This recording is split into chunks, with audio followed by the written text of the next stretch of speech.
MP3 geographic channel में आप सबका बहुत बहुत स्वागत है।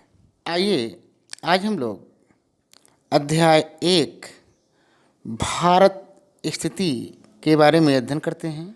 सबसे पहले हम लोग इसके परिचय में देखेंगे कि विविधता में एकता की प्रतीक भारत भूमि हिमालय पर्वत से लेकर कन्याकुमारी तक तथा अरुणाचल प्रदेश से लेकर गुजरात तक एक अखंड भौगोलिक संरचना है। भूगर्भिक रूप से भारतीय उपमहाद्वीप प्राचीन गोंडवाना लैंड का ही एक भाग है। भारत की गणना विश्व के प्राचीन एवं महान देशों की श्रृंखला में की जाती है और इस प्रकार से भारत को प्रकृति ने अखंड भौगोलिक इकाई का रूप दिया है, जो अपने गौरवशाली अतीत, उन्नत वर्तमान तथा स्वर्णिम भविष्य पर गर्व करता है। हिंद महासागर में स्थित भारतीय उपमहाद्वीप के उत्तर विश्व का सर्वोच्च पर्वत हिमालय स्थित है, जबकि दक्षिण में महासागर इसके चरण पखारता है। इसे हिंदुस्तान, भारतवर्ष तथा आंग्ल भाषा में इंडिया कहा जाता है। और आगे हम लोग देखेंगे, विश्व पुराण में कहा गया है कि पृथ्वी के उस भाग को जो उत्तर में हिमाद्री पर्वत तंत्र से लेकर हिंद महासागर तक फैला है और जिसमें भारतीय संतति बसती है, को भारतवर्ष कहते हैं। वर्तमान में भारत में 28 राज्य तथा 9 केंद्र शासित प्रदेश हैं। देवताओं और अवतारों को जन्म देने वाला भारत प्राचीन काल में सोने की चिड़िया कहलाने के साथ साथ जगत गुरु भी रहा है। आइए आगे चलते हैं। आगे हम लोग देखेंगे भारत की स्थिति तथा विस्तार। आइए देखते हैं। भारत की मुख्य भूमि 8 डिग्री 4 मिनट उत्तरी अक्षांश से 37 डिग्री 6 मिनट उत्तरी अक्षांश तथा 68 डिग्री 7 मिनट पूर्वी देशांतर से 97 डिग्री 25 मिनट पूर्वी देशांतरों के मध्य फैली है और इस प्रकार से कर्क रेखा इसके मध्य से होकर जाती है। 82 डिग्री 5 मिनट पूर्वी देशांतर इसका मानक देशांतर है। भारत की स्थल सीमा की लंबाई 15,200 किलोमीटर एवं तटरेखा की लंबाई 7,516.6 किलोमीटर है और इस प्रकार से भारत का क्षेत्रफल 32,87,263 वर्ग किलोमीटर है।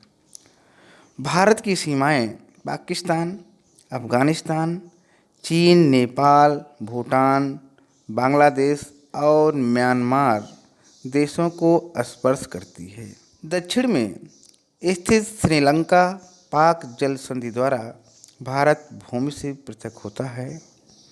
भारत गणराज्य में 28 राज्य एवं 9 केंद्र शासित प्रदेश सम्मिलित हैं। यह संसार का विशालतम गणतंत्र है। अरब सागर में स्थित लक्षद्वीप एवं बंगाल खाड़ी में स्थित अंडमान निकोबार द्वीप समूह भारत के अभिन्न अंग हैं। निकोबार द्वीप समूह के दक्षिणी बिंदु पर स्थित इंदिरा पॉइंट भारत का दक्षिणतम बिंदु तथा उत्तरी सीमा पर इंदिरा कॉल स्थित है और इस प्रकार से एक भौगोलिक इकाई का अंग होने के कारण ही भारत पाकिस्तान, बांग्लादेश, नेपाल, भूटान एवं श्रीलंका मिलकर भारतीय उपमहाद्वीप का निर्माण करते हैं। इन सभी देशों के सात भारत की साझी सीमाएं हैं। लगभग 130 करोड़ लोगों का विशाल देश भारत अनेक जातियों, धर्मों, भाषाओं का संगम है। इसका अतीत गौरवमय, वर्तमान आशामय एवं भविष्य स्वर्णिम है। और इस प्रकार से ग्लोब पर भारत की भौगोलिक स्थिति उत्तरी पूर्वी गोलार्ध में केंद्रीय है। उत्तम भौगोलिक स्थिति ने भारत को जगत गुरु बनाया और इस प्रकार से इसका प्राचीन इतिहास गौरवमय रहा है। दक्षिण में मन्नार की खाड़ी तथा पाक जलडमरू मध्य इसे श्रीलंका से पृथक कर देते हैं। आगे चलते हैं। ये भारत की अंतर्राष्ट्रीय केंद्रीय भौगोलिक स्थिति का ये मानचित्र है। आगे चलते हैं। आगे हम लोग देखेंगे, इसमें डिटेल में बताया गया है कि भारत का उत्तरतम अक्षांश 8 डिग्री 4 मिनट उत्तर और भारत का दक्षिणतम अक्षांश 37 डिग्री 6 मिनट उत्तर और भारत के मध्यवर्ती अक्षांश जिसे कर्क रेखा कहते हैं वह भारत के लगभग बीचों बीच से होकर गुजरती है, जिसे 23 डिग्री 60 मिनट या कह लीजिए 23.5 डिग्री उत्तरी अक्षांश की रेखा कहते हैं या कह लीजिए इसी को कर्क रेखा भी कहते हैं। आगे चलते हैं। आगे हम लोग देखेंगे भारत का सबसे पूर्वी देशांतर 68 डिग्री 7 मिनट पूर्वी देशांतर से शुरू होता है और भारत का सबसे पश्चिमी देशांतर 97 डिग्री 25 मिनट पूर्वी देशांतर तक फैला है। आगे चलते हैं। आगे हम लोग देखेंगे भारत की दक्षिण सीमा बंगाल की खाड़ी 6 डिग्री 4 मिनट उत्तरी अक्षांश तक फैली है और भारत के अक्षांशीय देशांतरीय गणना 30 डिग्री है।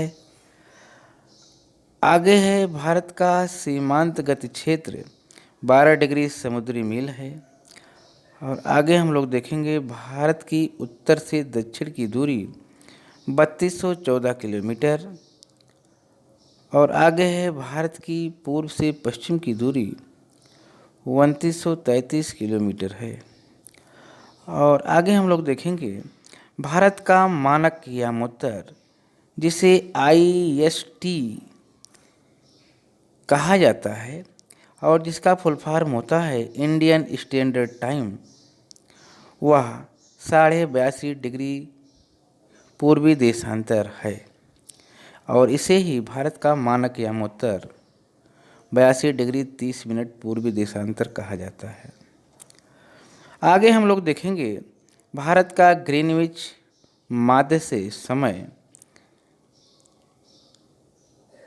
5 घंटे 30 मिनट आगे रहता है। यह समय ग्रीनविच रेखा से और 82.5 डिग्री पूर्वी देशांतर जिसे भारत का IST कहा जाता है उस रेखा तक 5.5 घंटा समय आगे रहता है। आगे चलते हैं। आगे हम लोग देखेंगे अक्षांश समानांतर। आइए देखते हैं।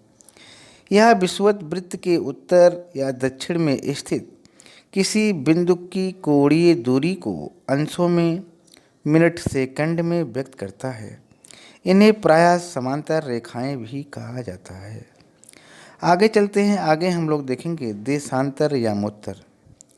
यह प्रधान यामोत्तर ग्रीनविच के पूर्व या पश्चिम में स्थित किसी बिंदु की कोणीय स्थिति को अंश मिनट सेकंड में व्यक्त करता है। इन्हें प्रायः यामोत्तर कहा जाता है।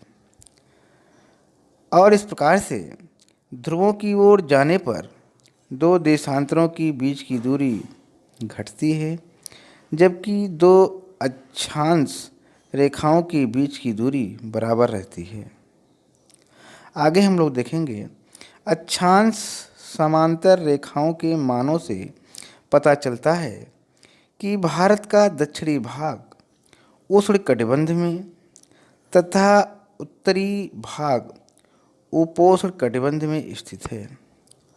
और इस प्रकार से आगे हम लोग देखेंगे कि भारत की स्थिति का निम्न बातों पर गहरा प्रभाव पड़ता है, जिसमें पहला है भारत की भू आकृति, दूसरा है भारत की जलवायु, और तीसरा है भारत की मिट्टी के प्रकार, और चौथा है भारत की वनस्पति। और इस प्रकार से उपर्युक्त भिन्नताओं का भारत के लोगों के जीवन, आर्थिक क्रियाकलाप तथा संस्कृति पर गहरा प्रभाव पड़ता है, जिसे निम्नवत स्पष्ट किया जा सकता है। जिसमें पहला है भारत के ध्रुव उत्तर में उच्च अक्षांशों में कठोर शीतल पाला तथा बर्फ पड़ता है। यहाँ लोग सालों भर ऊनी वस्त्र पहनते हैं तथा इनका भोजन मांस, रोटी, चावल तथा फल और दूध रहता है। नेक्स्ट है भारत के मध्यवर्ती अक्षांशों में मौसम बदलता रहता है। यहाँ 8 माह गर्मियाँ तथा 4 माह सर्दियाँ रहती हैं। लोग गर्मियों में सूती वस्त्र तथा जाड़ों में ऊनी वस्त्र पहनते हैं। दाल, रोटी, सब्जी, दूध, घी इनका मुख्य भोजन है। और नेक्स्ट है दक्षिणी अक्षांशों में साल भर ऊंचे तापमान रहने से गर्मियों का मौसम बना रहता है। यहाँ के लोग साल भर सूती वस्त्र पहनते हैं। इनका मुख्य भोजन चावल, मछली, केला तथा नारियल है। आगे चलते हैं। आगे हम लोग देखेंगे भारत के देशांतर विस्तार में लगभग 30 डिग्री का अंतर आता है। प्रत्येक देशांतर पर स्थानीय समय अलग अलग होने से भारत के पूर्व तथा पश्चिमी छोरों के समय में 2 घंटे का अंतर आ जाता है। भारत के स्थानीय समय के अंतर को दूर करने के लिए 82 डिग्री 30 मिनट पूर्व को मानक यामोत्तर मान लिया जाता है। और इस प्रकार से जब मानक यामोत्तर पर दोपहर के 12 बजते हैं तो देश भर की घड़ियों में 12 बजाकर समय में समानता ला दी जाती है। आगे चलते हैं। आगे हम लोग देखेंगे भारत के उत्तर पूर्वी राज्यों में डिब्रूगढ़ तथा इम्फाल का समय पश्चिम में स्थित भोपाल और जैसलमेर से 2 घंटे आगे है, क्योंकि वहाँ सूर्य 2 घंटे पहले निकलता है। भारत के मानक यामोत्तर के कारण फिर भी दोनों स्थानों की घड़ियों में एक समय रहता है। और इस प्रकार से भारत की मानक यामोत्तर चेन्नई, लखनऊ नगरों से होकर गुजरती है। भारत के पूर्वी और पश्चिमी भागों में लोगों के रहन सहन, जीवन यापन, भोजन, वस्त्र तथा आवासों के साथ रीति रिवाजों में भारी अंतर उत्पन्न हो जाता है। और इस प्रकार से भारत का कुल क्षेत्रफल 32,87,263 वर्ग किलोमीटर है, जो विश्व के स्थलीय धरातल का 2.4% है। क्षेत्रफल की दृष्टि से भारत विश्व का 7वां बड़ा राष्ट्र है। और इस प्रकार से भारत से क्षेत्रफल में बड़े 6 देश रूस, कनाडा, चीन, संयुक्त राज्य अमेरिका, ब्राज़ील, ऑस्ट्रेलिया और भारत है। और इस प्रकार से रूस क्षेत्रफल में भारत से 7 गुना तथा संयुक्त राज्य अमेरिका से 3 गुना बड़ा है। भारत इंग्लैंड से 13 गुना और जापान से 9 गुना बड़ा है।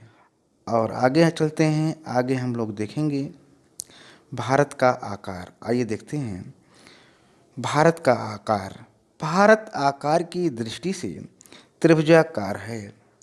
भू आकृत दृष्टि से यह एक अद्वितीय इकाई है। भारत के शीर्ष पर हिमालय पर्वतमाला मुकुट की तरह, गंगा, यमुना तथा ब्रह्मपुत्र नदियाँ वक्ष स्थल में माला की तरह तथा दक्षिण में सागर दर्पण की तरह स्थित हैं।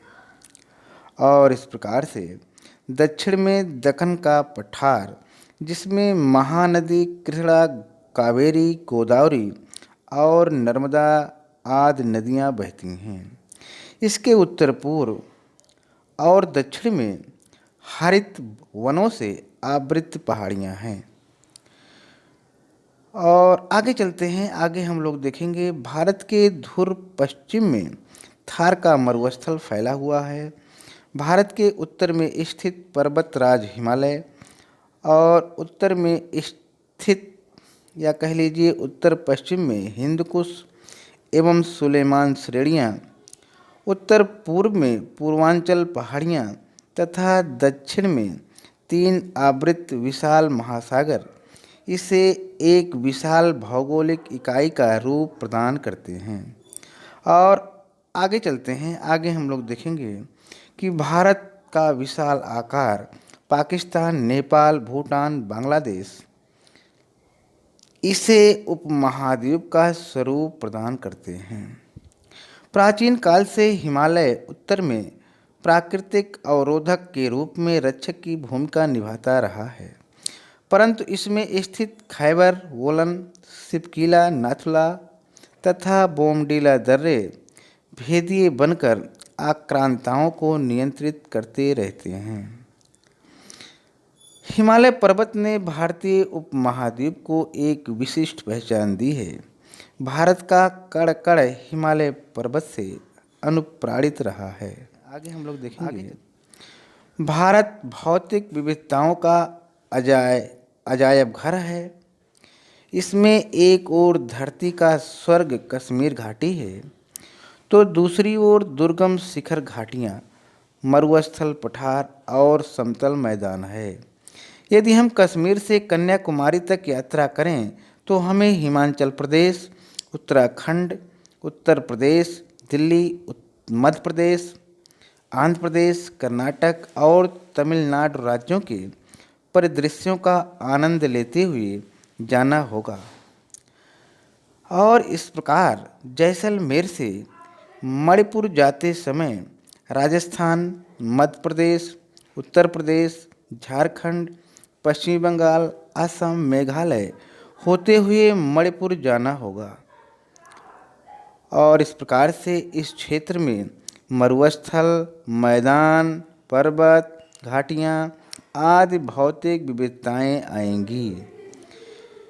इस प्रकार से इन सभी प्रदेशों में लोगों के रहन सहन, खान पान, वेशभूषा तथा परंपराओं में विविधताओं के दर्शन होंगे, क्योंकि अनेकता में एकता भारतीय संस्कृति की विशेषता रही है। आगे चलते हैं, आगे हम लोग देखेंगे भारत का दक्षिणी भूभाग, जिसे प्रायद्वीपीय पठार कहा जाता है, हिंद महासागर की ओर उभरा हुआ है। इसके दोनों ओर बंगाल की खाड़ी में अंडमान निकोबार द्वीप समूह, जबकि अरब सागर में लक्षद्वीप समूह स्थित हैं। भारत की संपूर्ण तटरेखा 7,517 किलोमीटर तक विस्तृत है। इसके पूर्वी भाग में बंगाल की खाड़ी के सहारे पूर्वी तट तथा अरब सागर के सहारे पश्चिमी तट फैले हैं। और इस प्रकार से इन्हें क्रमशः पूर्वी तटीय मैदान और पश्चिमी तटीय मैदान कहा जाता है। भारत भौतिक दृष्टि से एक विविधतापूर्ण और संसाधनों से संपन्न एक अलौकिक भूखंड है। और इस प्रकार से उत्तर से दक्षिण तक, पूर्व से पश्चिम तक भारत की भूमि की विविध रंगों की झलक देखने को मिल जाती है। आगे चलते हैं। ये मानचित्र है भारत की राजनीतिक इकाइयाँ, ये मानचित्र हैं, ठीक, जिसमें भारत के सारे राज्य को दिखाया गया है। और ये सेकंड मानचित्र है, इसमें भारत की स्थिति को दिखाया गया है। आगे चलते हैं। आगे हम लोग देखेंगे कि बंगाल की खाड़ी और पाक जल संधि भारत की भू आकृतिक विशेषताएं हैं। खाड़ी भूमि का वह गहरा भाग है जिसमें सागर का जल प्रवेश कर जाता है, जबकि दो स्थल खंडों को जोड़ने वाले जलराशि के क्षेत्र को जल संधि कहते हैं। भारत और श्रीलंका पाक जल संधि से जुड़े हुए हैं। और आगे हम लोग देखेंगे कि भारतीय भूमि के राजनीतिक और प्राकृतिक स्वरूप को जानने और समझने के लिए इसके राजनीतिक तथा प्राकृतिक मानचित्रों की आवश्यकता होती है। और इस प्रकार से स्कूल भुवन नामक वेब पोर्टल ने देश की प्राकृतिक संसाधनों और सतत विकास में उनकी भूमिका के विषय में ज्ञान देने के लिए मानचित्र आधारित शिक्षा देने की व्यवस्था की है। और इस प्रकार से यह एक महत्वपूर्ण शैक्षिक पहल है। इसमें भारत के सभी मानचित्र देखे जा सकते हैं। हम लोग देखते हैं भारत के पड़ोसी देश। घर, कॉलोनी अथवा देश सभी के लिए पड़ोस का होना और जानना आवश्यक हो जाता है। भारत भूमि एशिया महाद्वीप के दक्षिण मध्य भूभाग में बड़ी महत्वपूर्ण भौगोलिक स्थिति रखती है। बंगाल की खाड़ी तथा अरब सागर के साथ यह अपनी दोनों भुजाएं फैलाए खड़ी है। इस प्रकार से भारत के दक्षिणी भाग को बंगाल की खाड़ी, हिंद महासागर और अरब सागर की त्रिवेणी इसे स्पर्श करती है। सामुद्रिक महत्वपूर्ण भौगोलिक स्थिति ने भारत को अंतर्राष्ट्रीय जगत से जोड़ने में बड़ी महत्वपूर्ण भूमिका निभाई है। और इस प्रकार से भारत सागरीय मार्गों का केंद्र है, जिसके कारण भारत को विदेशी व्यापार करने तथा सांस्कृतिक संबंध बनाने में बड़ा सहयोग मिला है। आगे हम लोग देखेंगे भारत वायु मार्गों का चौराहा है, जहां प्रतिदिन अनेक देशों के लिए वायुयान उड़ान भरते हैं। भारत भूमि अपने निम्नलिखित पड़ोसी देशों के साथ साझा सीमाएं रखता है, जिसमें पाकिस्तान, नेपाल, चीन, बांग्लादेश, म्यांमार और श्रीलंका है। और इस प्रकार से श्रीलंका और मालदीव भारत के दक्षिण में हिंद महासागर में स्थित द्वीपीय देश हैं। आगे हम लोग देखेंगे, या कह लीजिए इसके सारांश में हम लोग कह सकते हैं कि भारत प्राचीन काल से विश्व शांति का पक्ष पोषक रहा है। सर्वे भवन्तु सुखिनः की नीति भारतीय जीवन दर्शन का प्रमुख अंग रहा है। स्वाधीनता के बाद भारत ने गुटनिरपेक्षता एवं असंलग्नता की नीति अपनाकर संपूर्ण संसार के साथ मैत्रीपूर्ण संबंध स्थापित करने की दृढ़ इच्छा प्रकट की। और इस प्रकार से विश्व शांति की स्थापना हमारी विदेश नीति का मूल आधार रही है। भारत के प्रथम प्रधानमंत्री पंडित जवाहरलाल नेहरू ने कहा था कि हम अन्य राष्ट्रों के साथ निकटतम संबंध स्थापित करने तथा विश्व शांति एवं स्वतंत्रता की रक्षा के लिए उनके साथ सहयोग करना चाहते हैं।